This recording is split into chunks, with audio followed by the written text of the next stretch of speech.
Hey guys, what's up? It's Clay Ranger 143 here, along with... I am Miss VR with a sunburn. Anyways, let's just say Season 9 already came out 20 minutes ago by the time you are seeing this, and yeah, we're already filming Season 10.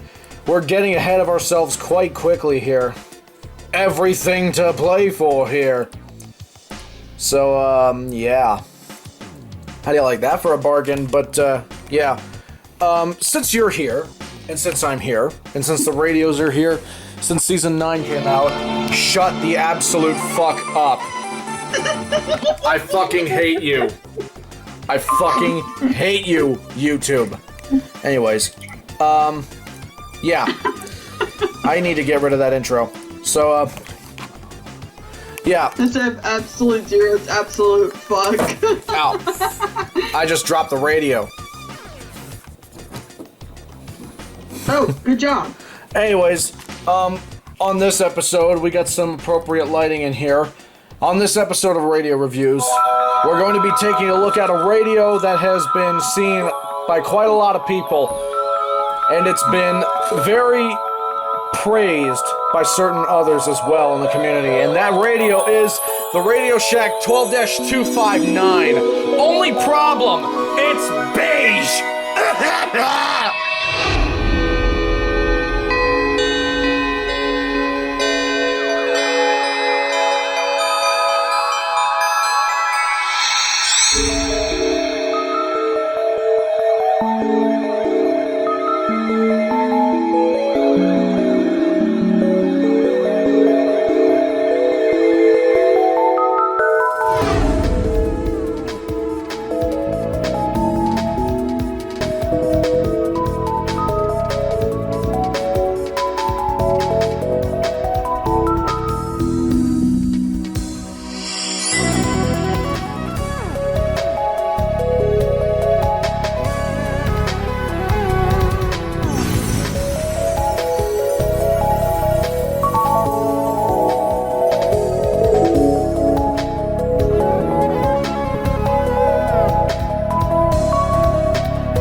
Ah, yes, the Beige 12-259 by RadioShack.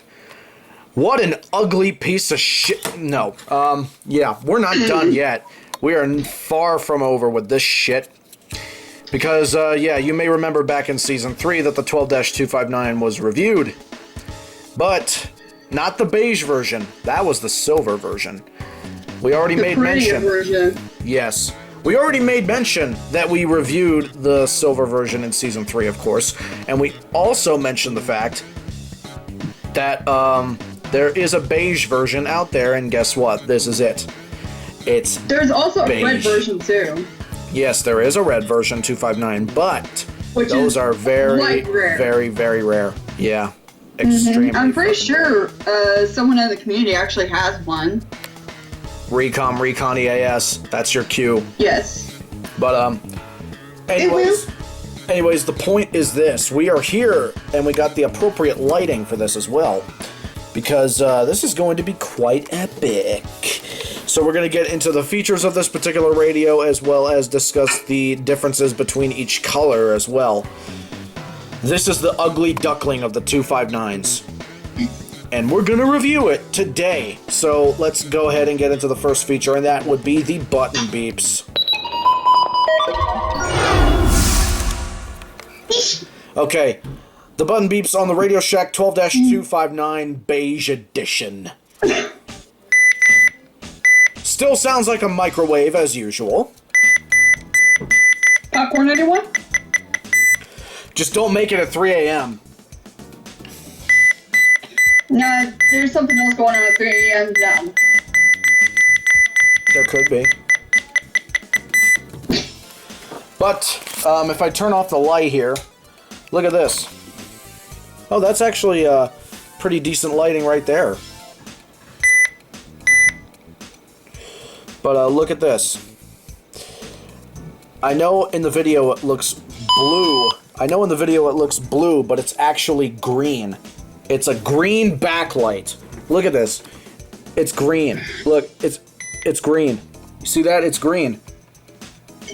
It's showing up blue to me, but I guess it's like a turquoise background. It is turquoise, but it's like, ooh, you know what? You know what it is? You know what it's like? It's like the Windows 98 default background color. It's just gross.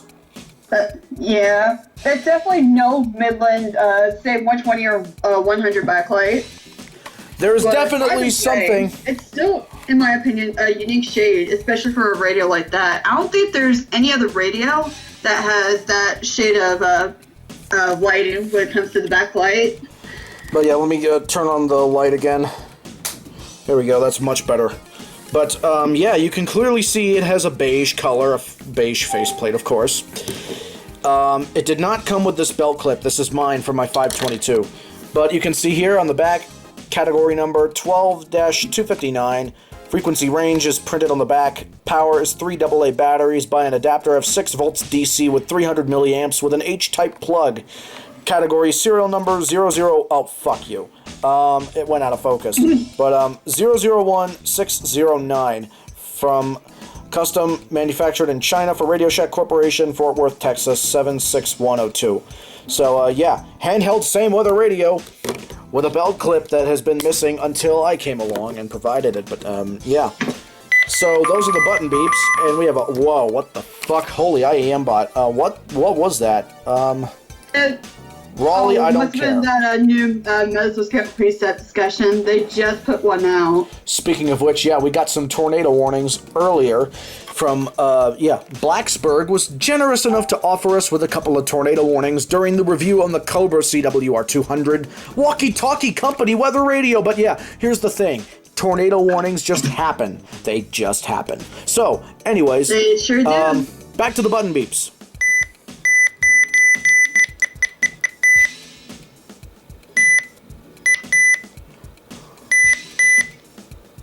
I'm going to set the time for 8 o'clock. Once it hits 8 o'clock, I'm going to set it. It's about to. Here, left 15 a couple seconds. of seconds. And 10 seconds. 9, 8, 7, 6, 5, 4, 3, 2, 1. And there's the other button beep for setting it up. Also, when I had the light on, you can't even see the backlight, but when it's off, you can see it more. Like, it has a turquoise-colored backlight. Right. So, why don't we go ahead and get to the next feature, and that is the Siren Test. Oh yeah, before we get to the Siren Test, yeah. I just want to say, while Mitchell and Holly were here, some motherfucker decided to call me a loser for reviewing these things. Well, hey, at least I do a better job at it than you, apparently, because you, sir, yes, it's a sir, I'm just gonna call them Mark. You know who they are, I'm not revealing their last name, but I can assure you it's none of my subscribers. Just one regular troll. So I don't really care. I'm just saying this for the fucking memes and lols. So yeah, to the person named Mark, who added me in a Discord DM and then removed me while Mitchell and Holly were here after you telling me that I'm just a loser and a degenerate for reviewing so many fucking radios after reaching episode number 100, going on episode 150, and counting by the time these seasons are over. At least I do a better job at reviewing things than you. Despite the fact that you may not have these radios, you have some of them, but maybe if you tried actually putting your heart and soul into doing these things, like I do, you would see the true side of it. But no, since you're just a jealous piece of shit, I'm just gonna ignore you and block you because you're not worth my time, so yeah. Thank you very much. I'm out of here. Just a PSA to them. Anyways, the Siren Test on the Beige RadioShack 12-259. Pretty self-explanatory. Just like older RadioShack radios, you just press the up or down buttons like so. When you don't have that, oh, it's already on low.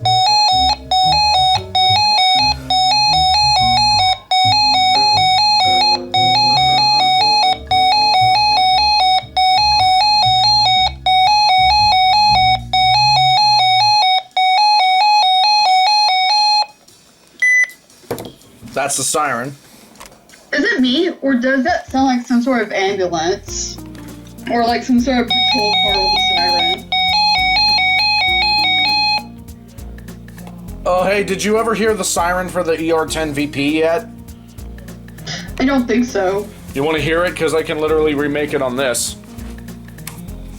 Sure. Also, we have a little something something here on the piano.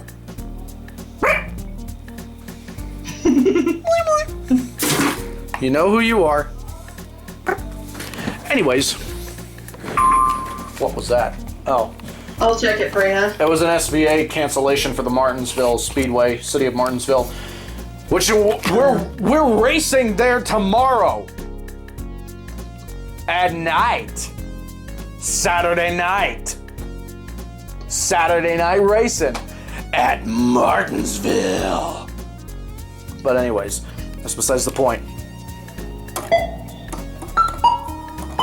Anyways, this is the siren on the Midland ER10 VP. You will be surprised. You know how the ER10, the ER200, I'm sorry, the ER210, the ER200, the ER310, and the ER300, they have like the siren that goes. Let me guess, the 10 doesn't have it, does it? No, it has a different siren, completely new. This is what it sounds like.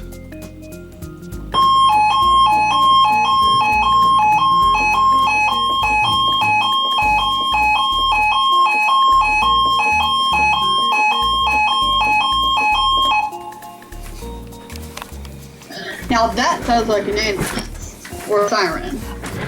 We tested it earlier when they were here. They left hours ago. So they're already back home. Holly's resting her ankle because it's hurting, but She needs to. yeah. She'll be fine. She's a tough girl.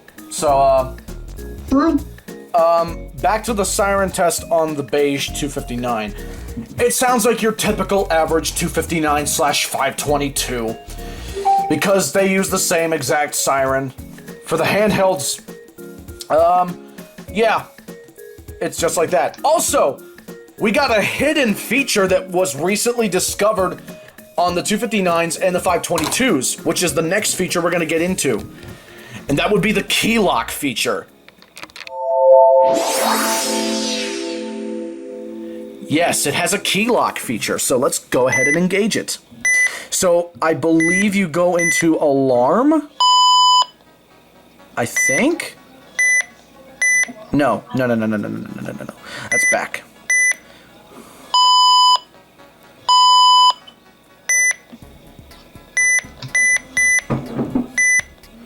No, I think you go into alarm. No. Because I know there's a Keylock feature on this. Don't look at me. I don't know how to do it. Hang on.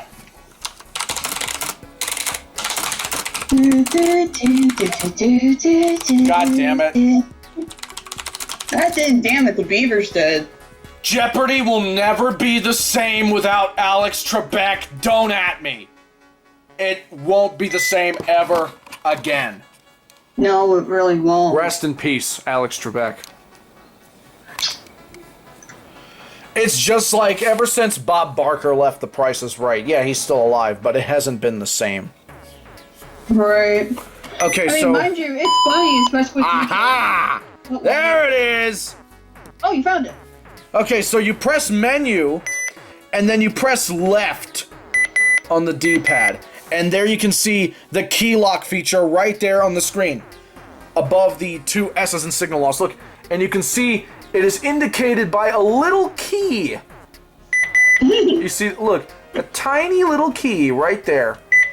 Yep. So yeah, that's how you enable the Keylock feature, and basically when that is engaged, The user cannot access the settings on the radio, only limited settings. You cannot press the weather button, it's locked. Well, that's interesting. So yeah, if you want to disable it, you hold down the left button. If you want to enable it again, yeah. If you want to enable it, you just press left. But if you want to disable it, you have to hold it down for 1 to 2 seconds after pressing menu.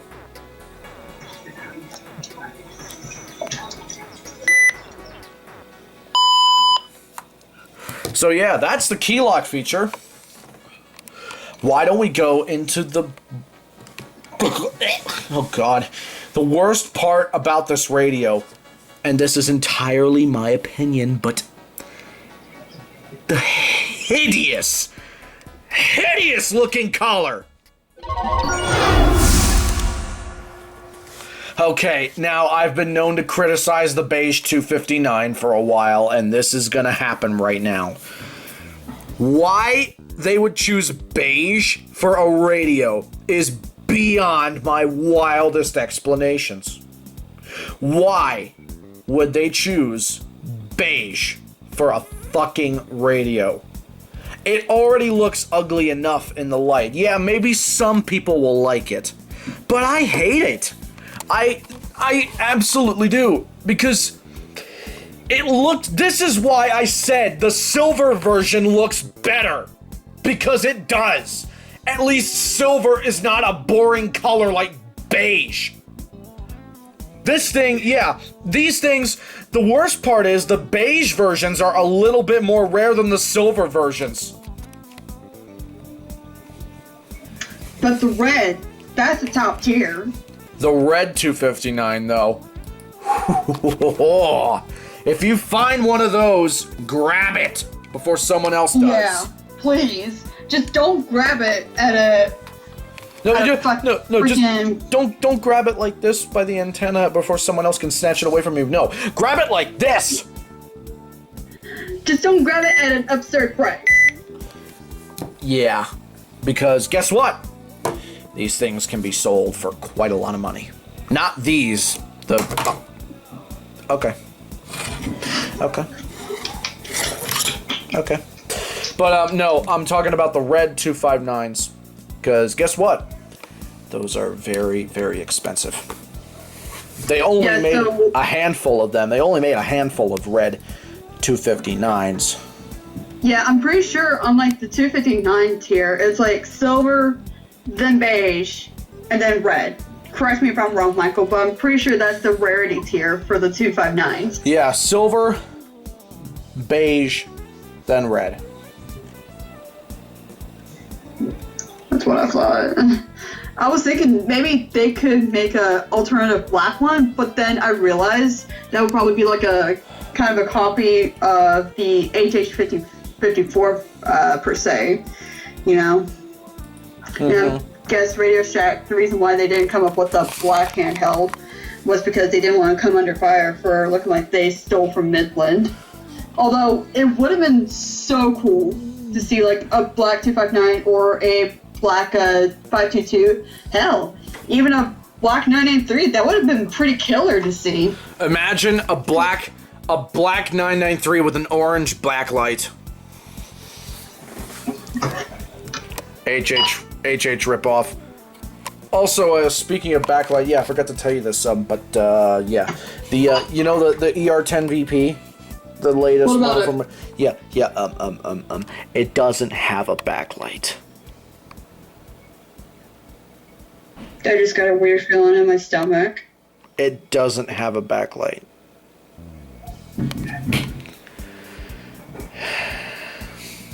That is depressing. It is. What do you want for $20 though? Anyways. Something with a backlight? I mean, mind you, it would be a nice addition to the collection, but damn. At least have like a white backlight. Because, come on, I'm pretty sure the other radios in the ER series has a white backlight. Yes, the ER200 and the 210, along with the 300 and the 310, have white backlights. So, why don't we go ahead and get into the next feature. I hate the color. I've made that perfectly clear. So why don't we go into... You made it perfectly clear, especially when it was initially reviewed. Let's just go ahead and get into the next feature, and that would be the speaker quality. Okay, the speaker quality on the RadioShack 12-259 Beige. I'm going to change it to channel 6. Okay.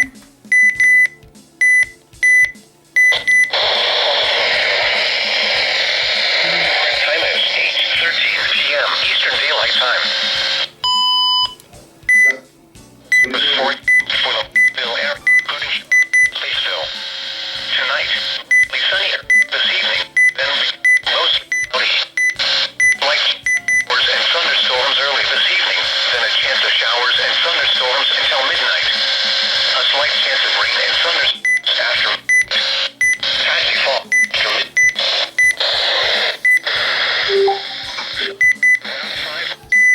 Wow. So, as usual, it sounds like it's about to blow up. On max volume, yeah, it sounds like it's about to blow up. Because, yeah, RadioShack, they use the cheapy speaker! Hey, do you have the 522 with you? I do. It's out of service at the moment, but here it is. Why is it out of service? What's going on with it? Wonky tuner. Oh, I was gonna say, maybe it would be a good time to bring up the comparisons. Possibly, but this being a 522, the problem with this is that this is a public alert logo. The 259 does not.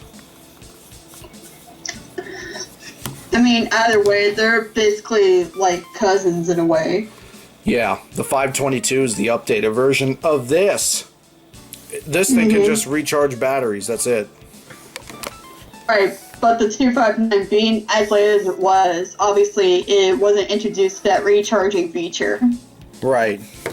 So yeah, here's a quick comparison. This is what your red 259 would look like, but it would not have the... Public alert. It would not have this on the upper left corner of the speaker that says charge. Because that charges batteries, remember? The 259. Right. The 259 can't. It can only take batteries. And be powered on by the AC adapter.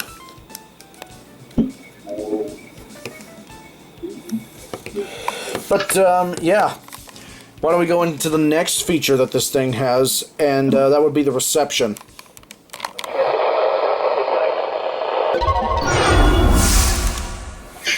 Okay, the reception on the Beige RadioShack 12-259. So, let's go over here.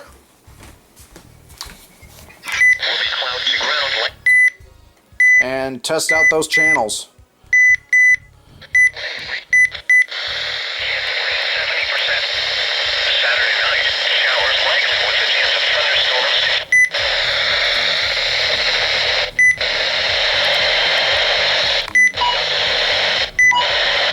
April 9th, 1. High temperature of 83 degrees. Sunday, most... So, the indoor reception is kind of bad. So why don't we go outside in the darkness of 8:16 p.m. Eastern Daylight Time in the middle of the fucking mountains, and let's take a listen. I'll be right back. Well, you can. I'm just stuck here in the computer for some reason. You're trapped in my computer. But yeah, I'll be right back.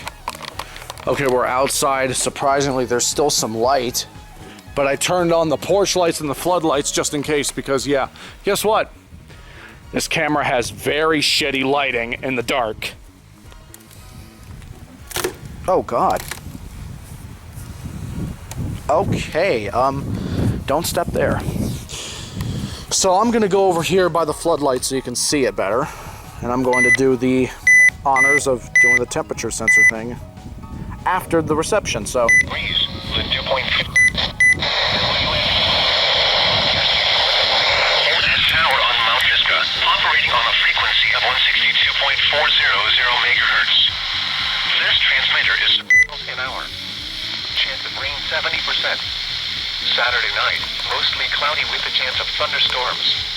Showers likely until midnight, then a chance of showers after midnight. Elsewhere around North Carolina, East Tennessee, and Virginia, thunder was reported with a temperature of 69 at Greensboro and 64 at Raleigh-Durham. At Bluefield, it was clear with a temperature of 67. It was partly 59 degrees occurred at 6:28 a.m. The normal low is 45. The record low is 25 degrees, which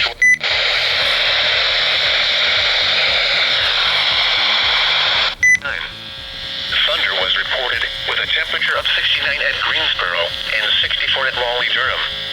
It was mostly cloudy with a temperature of 74 at Hickory, 72 at Shelby, 70 at Winston-Salem, and 71 at Wilmington. At Fayetteville, it was cloudy with a temperature of 72. In South Carolina, and a chance of showers, a chance of thunderstorms early in the afternoon. Showers likely and a chance of thunderstorms late. Highs in the lower 70s. South winds 5 to 15. So yeah, I think the reception out here justifies it quite a bit. The reception is okay. Inside, it's meh. But it is one of those radios where you need a perfect signal to activate it. So, yeah. Back inside we go to review the next feature, and that would be this. The temperature sensor, which just literally went down to 75 degrees. Okay, the temperature sensor on the RadioShack 12-259 Beige Edition. Just like the regular 259 and the 522, it has a temperature sensor right over here. Outside it said 75 degrees, but now it's saying 78 degrees.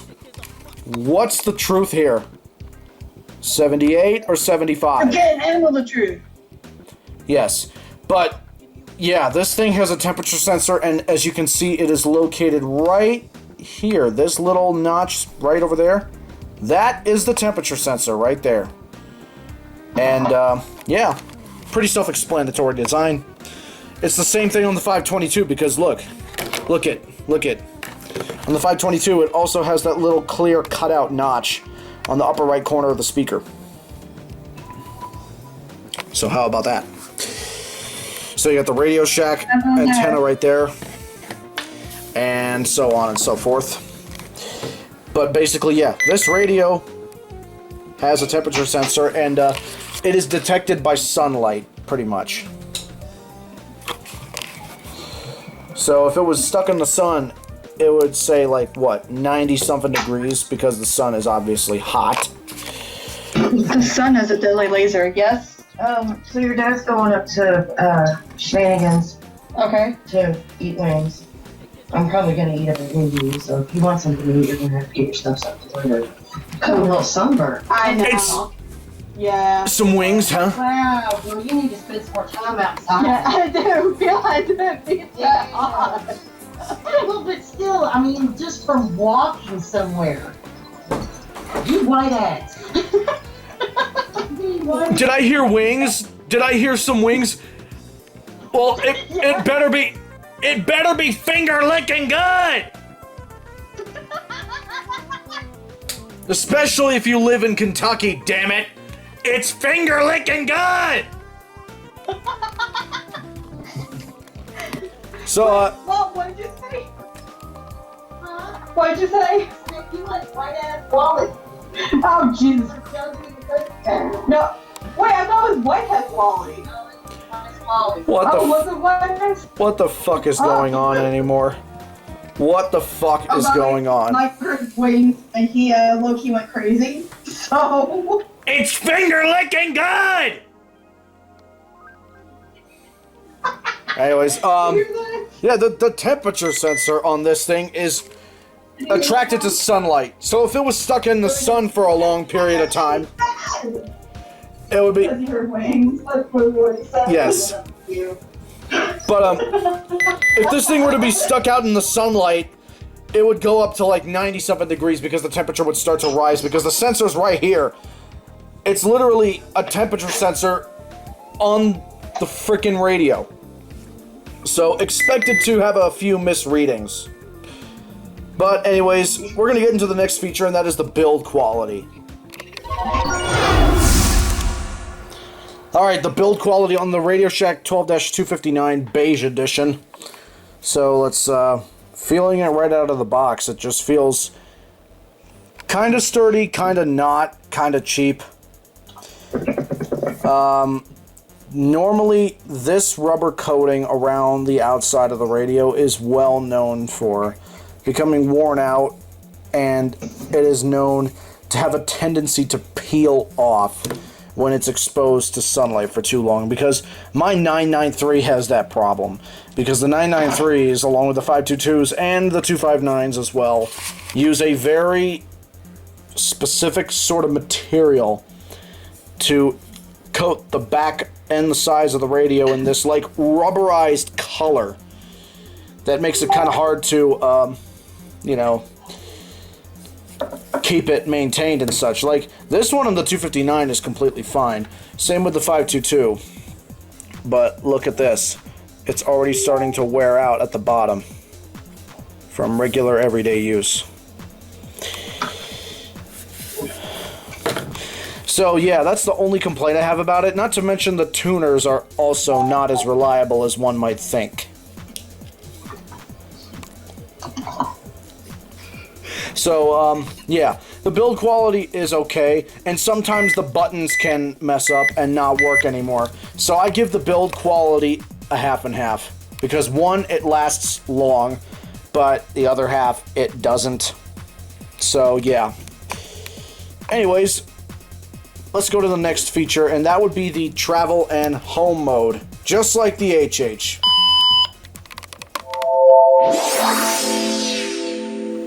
Okay, the travel and home mode on the RadioShack 12-259 Beige Edition. It has a travel and home mode, and it basically does the same thing as the HH. When you're out and about on the go, it detects what's the nearest channel and such, and it automatically switches to that particular channel. Just like with the HH, Val has an HH over here, and it also has a travel and home mode feature. It does. Want me to go ahead and demonstrate it, Michael? Yeah, go ahead. Okay, so for the travel and home mode on the HH54, as you can see, there is a low button up here, up above the select button. Basically, what you want to do for that is just hold it down, and it'll also automatically search through channels. Obviously, since KH43 is literally right next to me in terms of transmitters, of course it would select that. But it always goes for the strongest signal, whether it be channels 1, 2, 3, 4, 5, 6, or 7. That's basically all it does. Yeah, and that's exactly what the 259 does, along with the 522. Now, on the HH it says TR/HM, right? Correct. It also says that on the 522 and the 259. Like, look right here. TR/HM.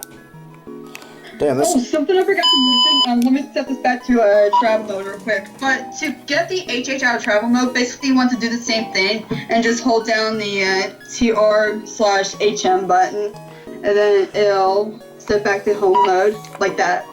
Yep, that's exactly what it will do. And it's the same principle on the RadioShack 12-259 and the 522. So, why don't we get into the final thoughts? Because I think we're pretty much done with this radio. Okay, the final thoughts on the RadioShack 12-259 Beige Edition. Now, if you're looking for a collector's radio like this, I would absolutely buy it. But the ugly color is what drives people away. Not to mention the known build quality that this thing has. Because guess what? These are very cheaply built. And, yeah, my 522 has tuner issues. It has tuner problems. To the point where it was put out of service. Darn. So, yeah. Sometimes it'll work and revive itself, other times it won't. Meanwhile, hello, tornado warning in Oklahoma. Oklahoma. What the fuck? East Central Creek in southeastern Tulsa County. This does include Tulsa proper. Oh shit, it does include Tulsa proper. Yeah, it's radar indicated though. Does this thing have any other threats? No, that's just it. Just tornado. Damn. The sirens are going off. But yeah, if you want to buy one of these things, go right ahead and do so, because yeah, these things are not that often to come by. It's a little hard to come by with either the silver version or the beige one. This one is in really good condition. So yeah, if I recall correctly, yeah, this is Holly's 259. But yeah, it's in very, very good condition. But the thing is, it works, but just don't expect it to last long. Unless by some miracle, if you take care of it, it will somehow survive the elements of everyday use, but most of the time it doesn't. So yeah, because it is old quality, you know. Very old quality. So anyways, guys, I think that just about does it. Thank you for watching. And as I've said in seasons 9 and 8, be sure to leave a like, comment, and subscribe for future videos like this. Also, subscribe to MontyCat33 and the Siren Geek for allowing me to hold their radios for a temporary period. Once again, giving me this opportunity to reveal so many rare and unique radios. Also subscribe to Miss VR, and also subscribe to BenjiCat33 and the EAS Geeks channels, which is basically their channels mainly built on EAS captures. Their channels will be in the description below. So thank you guys so much for watching. This is Clay Ranger 143 signing out along with Miss VR. and we will see you guys in the next episode. Take care, and we'll see you then.